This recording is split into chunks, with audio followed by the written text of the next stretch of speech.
আজ বুধবার সন্ধ্যাবেলায় বেরিয়ে পড়েছি পার্লার যাওয়ার উদ্দেশ্যে। ভাবছো তো পার্লারে গিয়ে আমি কিছু করব? না না, কিচ্ছু করব না। পার্লারে আমি আইব্রো ছাড়া কিছুই করি না, সেটাও 9 মাসে 6 মাসে একবার, সেটা তোমরা দেখেই বুঝতে পারো।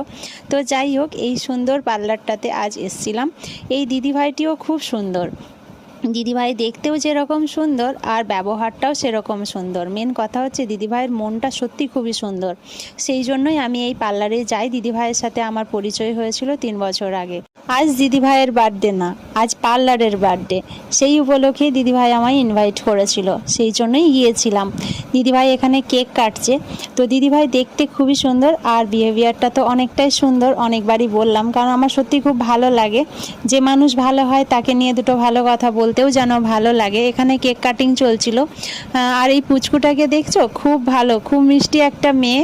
আমার সাথে অনেক দুষ্টুমি করেছে আর খুব এনজয় করেছি এই সন্ধ্যেটাতে। খুব ভালো লেগেছে, তাই তোমাদের সাথে অল্প কিছু ক্লিপস আমি শেয়ার করলাম। আশা করি তোমাদের ভালো লাগবে। যদি ভালো লাগে লাইক কমেন্ট শেয়ার সাবস্ক্রাইব করে এগিয়ে যেতে সাহায্য করবে।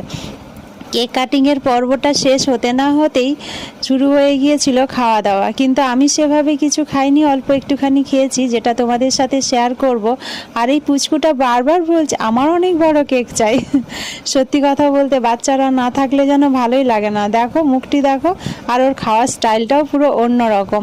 বেশ ভালো লাগছিল আমার এই বাচ্চাটাকে।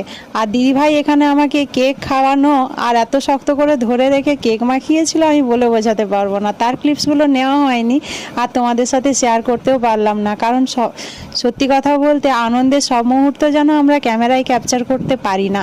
সত্যি কথা খুব ভালো লেগেছে। আর এই দুষ্টুটা আমার সাথে বসে বসে দুষ্টুমিতে মেতে উঠেছিলাম দুজনে মিলে। সত্যি কথা খুবই আনন্দ করেছি, ভালো লেগেছে। একটুখানি মিষ্টি খেয়েই চললাম বাড়ির পথে। বাড়ি যাওয়াতে রওনা দিলাম আর তোমাদের সাথে লাইভ করে আজকের দিনটা শেষ করলাম।